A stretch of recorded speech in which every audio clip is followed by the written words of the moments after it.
Welcome! Welcome! Welcome to my YouTube channel! Self-car care and basic maintenance for our car. Welcome to my channel, Boss J Junior TV! Yehey! Magandang araw na mga boss. So installation naman po tayo ng ating overhead lamp. Panoorin nyo po. Ang kunin po natin yung overhead lamp. Then i-set lang po natin yung connector. Ito po yung connector niya. Yan po yung connector. Isusuot po natin dito sa kanyang sa overhead lamp female connector naman. Yan po mga boss. I-set nyo lang po yung male connector tsaka female connector. Pag nakaset na po yan, i-press nyo lang po, makakarinig po kayo ng click sounds.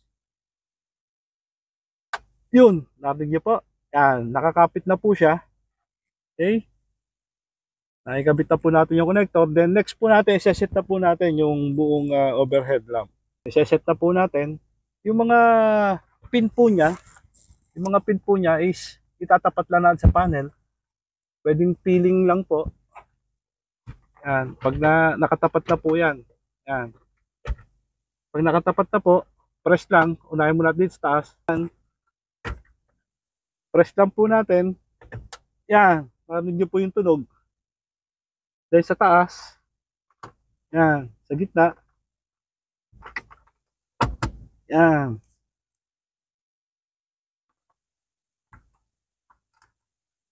Press lang po.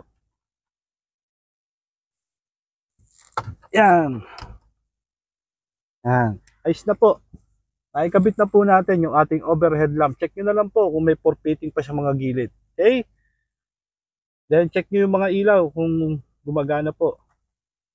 Gumagana. Gumagana.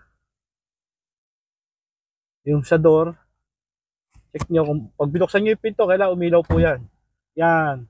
Okay? So okay po. Then yung ilaw po nitong ating sky lamp, no? Andito rin yung control, yan. Okay? So yun lang po mga boss. So yun lang po mga boss. Okay na po, nakikabit na natin yung ating overhead lamp. Salamat po. Thank you, thank you. Follow and share po mga boss.